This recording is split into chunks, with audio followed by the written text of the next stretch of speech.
नमस्कार दोस्तों। आज हम बात करेंगे दूसरी इन्फेक्शियस डिजीज के बारे में, जो है आपकी ट्यूबरक्लोसिस। अब ट्यूबरक्लोसिस इन्फेक्शन क्या है? देखिए, लंग इन्फेक्शन होता है जो किससे फैलता है? जो बैक्टीरिया से होता है। अब बैक्टीरिया कौन सा है? देखिए, जो उसका कॉज है वो है आपका माइकोबैक्टीरियम ट्यूबरक्लोसिस। ये क्या है? बैक्टीरिया है जिससे क्या होता है, ये इन्फेक्शन होता है। ठीक है दोस्तों, आप देखिए 18 और 19 सेंचुरी में इन्फेक्शन बहुत ज़्यादा था। ठीक है, तो इस इन्फेक्शन को हम कंटेजियस भी बोलते हैं। कंटेजियस मतलब क्या होता है? यानी एक संक्रामक बीमारी थी जो एक पर्सन से दूसरे पर्सन को क्या है, बहुत जल्दी होती है। ठीक है दोस्तों, अब ये इन्फेक्शन फैलता कैसे है? देखिए, इन्फेक्शन जो है एयर के थ्रू फैलता है और पर्सन टू पर्सन ये इन्फेक्शन फैलता है। यानी अगर इन्फेक्टेड पर्सन खांसता है या छींकता है तो वो बैक्टीरिया क्या है, काफ़ी घंटों तक क्या रहते हैं, हवा में रहते हैं। तो अगर आप उस एरिया में जाते हैं और उस एयर को क्या करते हैं, इनहेल करते हैं, तो वो बैक्टीरिया फेफड़ों में एंटर करता है और इन्फेक्शन को कॉज करता है। ठीक है दोस्तों, अब देखिए इसका जो ट्रांसमिशन होता है वो 4 फैक्टर पे डिपेंड करता है। वो 4 फैक्टर कौन से होते हैं? देखिए, फर्स्ट डिपेंड करता है कि जो बैक्टीरिया की इन्फेक्शियसनेस है वो कितनी है, यानी बैक्टीरिया की जो इन्फेक्टेड करने की पावर होती है वो कितनी होती है। दूसरा डिपेंड करता है फ्रीक्वेंसी एंड ड्यूरेशन पर, यानी आप कितनी बार इन्फेक्टेड पर्सन के कांटेक्ट में जाते हैं और कितने लंबे टाइम तक आप उसके कांटेक्ट में रहते हैं। तीसरा डिपेंड करता है इन्वायरमेंट पर, जहाँ पर इन्फेक्टेड पर्सन है वहाँ के आसपास का इन्वायरमेंट कैसा है। चौथा डिपेंड करता है ससेप्टिबिलिटी पर, यानी जो आपका इम्यून सिस्टम होता है वो कैसा है, वीक है या स्ट्रांग है। ठीक है दोस्तों, तो इसके अकॉर्डिंग क्या होता है, आपको इन्फेक्शन होता है। अगर बैक्टीरिया की पावर क्या है, बहुत ज़्यादा है इन्फेक्टेड करने की, तो बहुत जल्दी इन्फेक्शन होने के चांसेस हैं। बार बार आप उसके एक्सपोजर में जाते हैं तो इन्फेक्शन होने के बहुत ज़्यादा चांसेस हैं। तीसरा है इन्वायरमेंट, अगर वहाँ पर अच्छा नहीं है तो इन्फेक्शन होने के ज़्यादा चांसेस होते हैं। चौथा है अगर आपका इम्यून सिस्टम वीक है तो इन्फेक्शन होने के चांसेस बहुत जल्दी होते हैं। ठीक है दोस्तों, अब देखिए, अब जानेंगे इसके सिम्टम्स क्या हैं। देखिए, ट्यूबरक्लोसिस इन्फेक्शन के जो सिम्टम्स होते हैं, फर्स्ट जो सिम्टम्स होता है, फीवर आता है। दूसरा है non productive cough. Non productive cough यानी आपको ऐसा फील होता है कि कफ आपको हो रहा है या आ रहा है लेकिन वो बाहर नहीं आ पाता है। ठीक है, इसके साथ में वेट लॉस होता है।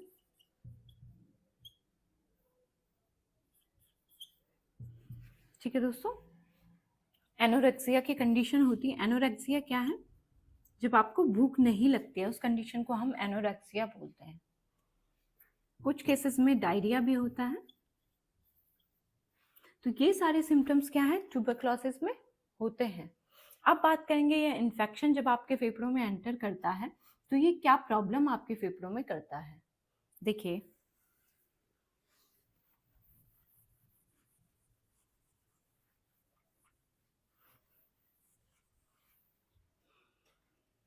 एक जर्मन फिजिशियन थे जिनका नाम था रॉबर्ट कोच। तो उनके नाम पर क्या है, इन ट्यूबरक्लोसिस जो बैक्टीरिया है इसे हम कोच बैसिलस भी बोलते हैं। कोच बैसिलस भी बोलते हैं। इन्होंने इस बैक्टीरिया को डिस्कवर करा था, इसलिए इनके नाम पर इसे क्या है, कोच बैसिलस बोला जाता है। बैसिलस मतलब क्या होता है? देखिए, जहां पर बैसिलाई शब्द आ रहा है वहां पर है कि बैक्टीरिया रॉड शेप में है। जो बैक्टीरिया का शेप है वो कैसा है, रॉड शेप है। जहां पर कोकाई आता है वहां पर जो बैक्टीरिया होता है वो स्फेरिकल शेप में होता है, जैसे स्टेप्टोकोकस हो गया, स्टेफाइलोकोकस हो गया। ठीक है दोस्तों, तो इसे कोच बैसिलस भी बोला जाता है। अब बात करते हैं कि जब ये इन्फेक्शन आपके फेफड़ों में एंटर करता है तो ये क्या प्रॉब्लम कॉज करता है। देखिए, जैसे ही आपने बैक्टीरिया को इनहेल करा, ये हवा के साथ आपके फेफड़ों में जाता है। ठीक है दोस्तों, अब देखिए जो आपका राइट लंग होता है यहाँ पर 3 लोब होते हैं और जो आपका लेफ्ट लंग होता है यहाँ पर 2 लोब होते हैं। ठीक है दोस्तों, अब जो मेनली जो ये बैक्टीरिया होता है ये क्या करता है, मिडिल और लोअर लोब को अफेक्ट करता है। जो प्राइमरी टीबी होता है, प्राइमरी टीबी या इसे चाइल्डहुड टीबी भी बोलते हैं। ऐसा क्यों बोलते हैं, देखिए जो प्राइमरी यानी जब फर्स्ट टाइम आप टीबी इन्फेक्शन के एक्सपोजर में आते हैं, फर्स्ट टाइम आपको इन्फेक्शन होता है, तो उसे चाइल्डहुड टीबी भी क्यों बोला जाता है। देखिए चाइल्डहुड टीबी इसलिए बोला जाता है कि चाइल्डहुड में ये प्रॉब्लम ज़्यादा होती है, मतलब फर्स्ट टाइम जो इन्फेक्शन होता है वो चाइल्डहुड एज में ज़्यादा होता है, क्योंकि बच्चों का इम्यून सिस्टम इतना स्ट्रॉन्ग नहीं होता है, तो उस टाइम पे क्या होता है, इन्फेक्शन ज़्यादा होता है। ऐसा नहीं है कि ये इन्फेक्शन अडल्ट को नहीं होता है, ऐसा भी हो सकता है कि अडल्ट एज में अगर आप हैं और आप टीबी पेशेंट के कांटेक्ट में जाते हैं, एक्सपोजर में जाते हैं, तो भी आपको इन्फेक्शन हो सकता है, उसे भी हम प्राइमरी टीबी बोलेंगे।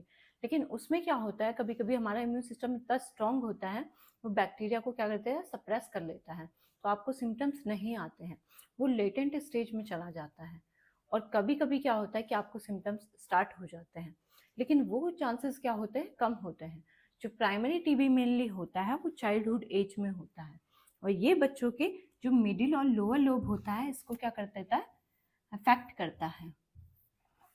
ठीक है दोस्तों, अब इसमें प्रॉब्लम क्या होती है, देखिए जैसे ही बैक्टीरिया को इनहेल करेंगे और ये आपके फेफड़ों में जाएगा, तो यहाँ पर आपकी एल्वियोलाई होती हैं, ये आपके एल्वियोलाई में एंटर करता है, तो ये आपके जो भी क्या होते हैं टिश्यू होते हैं, ये एल्वियोलाई को डिस्ट्रॉय करेगा, यहाँ से आपके पैरेन्काइमल टिश्यू में एंटर करेगा, ब्लड वेसल्स यहाँ पे होती हैं, तो ये क्या करेगा, यहाँ पे इन्फेक्शन कॉज करेगा, और इन्फेक्शन से इन्फ्लामेशन हो जाती है। देखिए फर्स्ट इन्फेक्शन होता है, इन्फेक्शन से इन्फ्लामेशन हो जाती है, और इन्फ्लामेशन से क्या है, ये यहाँ पर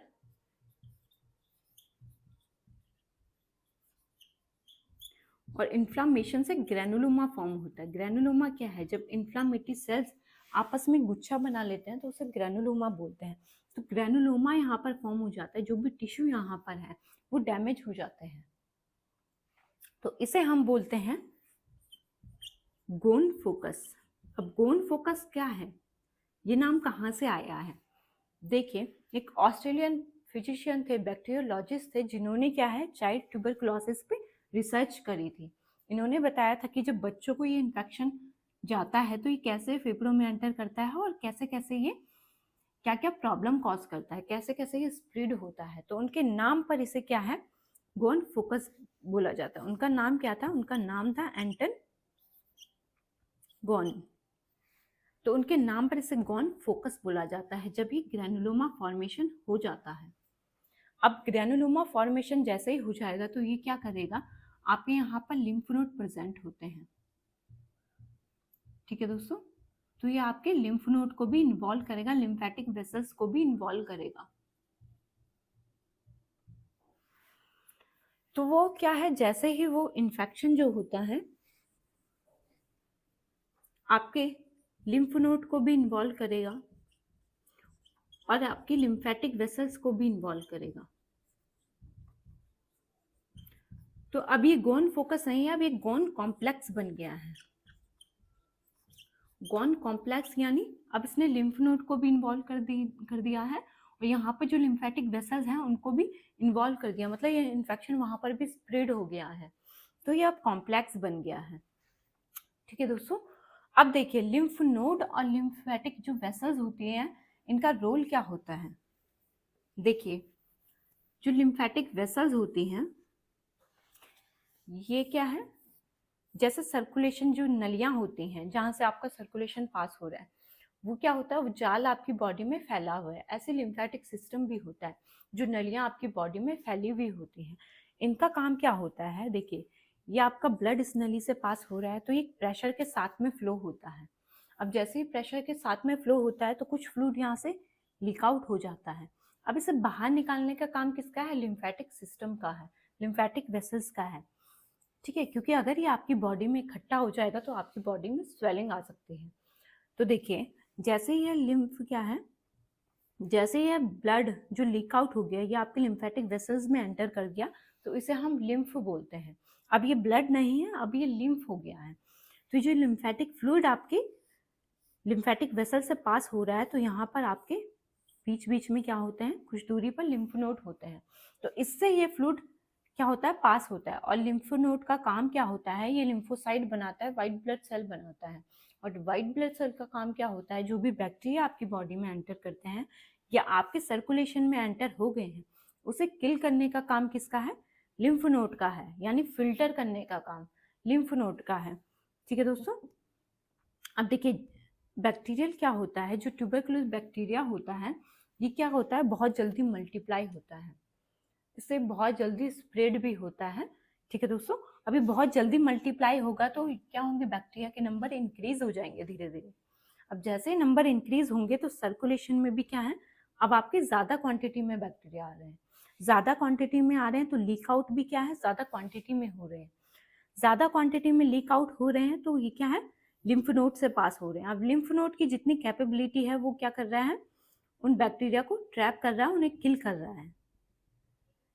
लेकिन जब बैक्टीरिया बहुत ज्यादा क्वांटिटी में बढ़ जाते हैं तो क्या होता है, कुछ बैक्टीरिया यहाँ से लीक आउट होते हैं, आपके लिम्फेटिक फ्लूइड में चले जाते हैं और आगे पास होते हैं, और यहाँ से क्या है, ये वेन्स में मिल जाते हैं। और वेन क्या है, आपके हार्ट में, जो आपका राइट साइड का पार्ट है, यहाँ से ये ब्लड क्या है, फिल्टर होने के लिए आपके हार्ट में जा रहा है।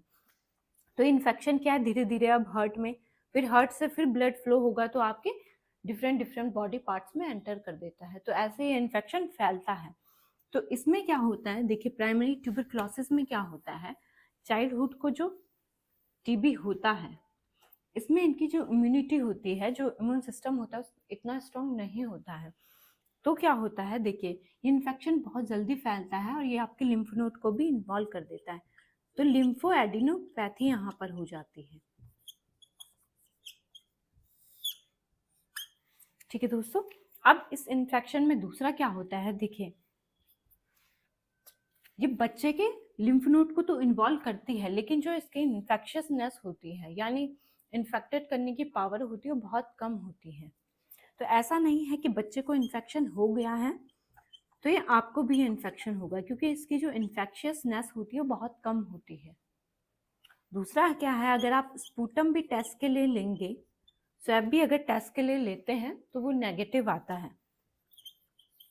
ये कंडीशन होती है प्राइमरी ट्यूबरक्लोसिस में, यानी ये जो इन्फेक्शन है ये क्या कर रहा है, बच्चे के फेफड़ों में ही प्रॉब्लम कॉज कर रहा है और उसके डिफरेंट डिफरेंट बॉडी पार्ट में ही प्रॉब्लम कॉज कर रहा है, सिम्टम्स कॉज कर रहा है। ये आपको नहीं होगा, ठीक है ना, ही अगर ये टेस्ट अगर हम स्वैब के लिए लेंगे तो ये पॉजिटिव आएगा, ये नेगेटिव आता है, ठीक है दोस्तों। अब देखिए, ये जो डैमेज हुआ है ये जब हील होता है तो कैसे हील होता है, देखिए अब यहाँ पर टिश्यू डैमेज हो गया है, ठीक है, यहाँ पर जो भी टिश्यू थे ये डैमेज हो गए। तो इस टिश्यू को जब ये देखिए कहीं पर हमारी इंजरी हो जाती है तो वो क्या होती है, हील हो जाती है। वो एरिया कहीं पर कट लग गया तो कुछ टाइम बाद वो हील हो जाता है। तो ये इन्फेक्शन क्या है, जब हील होता है तो यहाँ पर डिस्ट्रॉफिक कैल्सिफिकेशन होता है। डिस्ट्रॉफिक कैल्सिफिकेशन क्या है, यानी यहाँ पर कैल्शियम डिपॉजिट हो जाता है, उस एरिया को हील कर देता है। कैल्शियम क्या कर देता है, इस एरिया को स्टिफ कर देता है, हार्ड कर देता है। यहाँ पर क्या हो जाती है, एक्स्ट्रा ग्रोथ हो जाती है, ये एरिया क्या हो जाता है, भर जाता है, हील हो जाता है। उस कंडीशन को हम डिस्ट्रॉफिक कैल्सिफिकेशन बोलेंगे। अब कैल्सिफिकेशन भी दो टाइप के होते हैं, देखिए एक होता है मेटास्टैटिक कैल्सिफिकेशन, एक होता है डिस्ट्रॉफिक कैल्सिफिकेशन। दोनों में क्या डिफरेंस होता है, देखिए मेटास्टैटिक कैल्सिफिकेशन क्या होता है, अगर ये कैल्शियम क्या होता है, आपके टिश्यू में प्रेजेंट होता है ऑलरेडी। तो क्या होता है, अगर टिश्यू में ऑलरेडी कैल्शियम प्रेजेंट है और यहाँ पर एक्स्ट्रा कैल्शियम आके डिपॉजिट हो रहा है, मतलब एक्स्ट्रा ग्रोथ हो रही है, तो वो है आपका मेटास्टैटिक कैल्सिफिकेशन। इसमें हाइपर कैल्शियमिया की कंडीशन हो जाती है, यानी आपका जो कैल्शियम लेवल है वो ब्लड में इंक्रीज हो जाता है। ऑलरेडी कैल्शियम के ऊपर कैल्शियम डिपॉजिट हो रहा है। ये कंडीशन कब होती है? जब आपको मेलिग्नेंसी है, कोई कैंसर है, ठीक है, या कोई ट्यूमर डेवलप हो रहा है, एक्स्ट्रा ग्रोथ हो रही है, तो मेटास्टैटिक कैल्सिफिकेशन होता है। लेकिन डिस्ट्रॉफिक कैल्सिफिकेशन क्या है? अगर आपके टिश्यू डैमेज हो गए हैं, ठीक है, जो भी कैल्शियम यहाँ पर था ये क्या हो गया? डैमेज हो गया है, तो यहाँ पर इस एरिया को हील करने के लिए कैल्शियम डिपॉजिट हो रहा है, उस कैल्सिफिकेशन को हम डिस्ट्रॉफिक कैल्सिफिकेशन बोलते हैं। ठीक है दोस्तों, कैल्शियम के द्वारा ये एरिया क्या हो जाता है?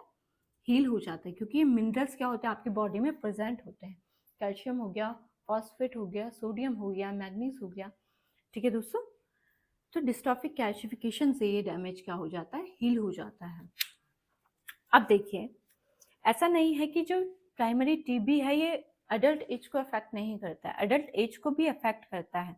लेकिन कुछ केसेस में क्या होता है, अगर आपका इम्यून सिस्टम स्ट्रांग है तो वो इस बैक्टीरिया को सप्रेस कर देता है। ये प्रॉब्लम क्या है? लेटेंट फेज में चले जाती है, जिसे हम लेटेंट टीबी भी बोलते हैं। लेटेंट टीबी क्या है?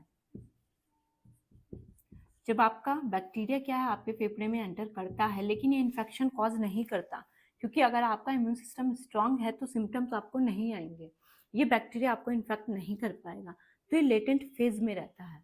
और जब इन फ्यूचर आपको क्या है प्रॉब्लम होती है, आपका इम्यून सिस्टम वीक हो जाता है, तो आपको ये इन्फेक्शन क्या हो जाता है? एक्टिव हो जाता है और आपको ट्यूबरक्लोसिस इन्फेक्शन कॉज करता है, या एडल्ट टीबी आपको कॉज करता है। ठीक है दोस्तों, लेकिन ज़्यादातर केस में क्या होता है, प्राइमरी जो एक्सपोजर होता है वो प्राइमरी ट्यूबरक्लोसिस में होता है। बच्चों में भी ये होता है कि अगर चाइल्डहुड टीबी आपको हुआ है, पहले इन्फेक्शन ये एंटर करा है और क्या है, इस इन्फेक्शन ने इतना ग्रो नहीं करा है, ये सप्रेस स्टेज में है, लेटेंट फेज में है, तो इन फ्यूचर जब आप एडल्ट एज में जाएंगे तो आपको ये इन्फेक्शन एक्टिव हो जाता है और आपको इन्फेक्शन ट्यूबरक्लोसिस इन्फेक्शन कॉज करता है।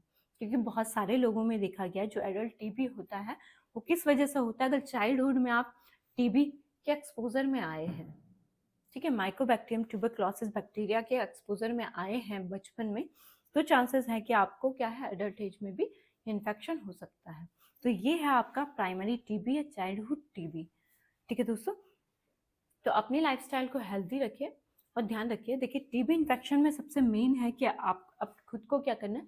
आइसोलेट कर देना है। ठीक है, यानी दूसरे को इन्फेक्शन ना फैले, क्योंकि इसका जो मल्टीप्लिकेशन होता है, ठीक है, ये बहुत जल्दी क्या हो जाता है, बैक्टीरिया डबल हो जाता है, इसलिए ये बहुत जल्दी स्प्रेड भी होता है। तो इस केस में क्या करना है? खुद को आइसोलेट कर देना है। ठीक है, बाकी क्या है, हाइजीन का ध्यान रखना है ताकि ये इन्फेक्शन क्या है दूसरे को ना फैले। अगली वीडियो में हम बात करेंगे अडल्ट टीबी के बारे में। अडल्ट टीबी क्या है, उसमें क्या सिम्टम्स होते हैं और ये फेफड़ों में क्या प्रॉब्लम कॉज करता है। तो अपनी लाइफस्टाइल को हेल्दी रखिए और अपना ध्यान रखिए। धन्यवाद।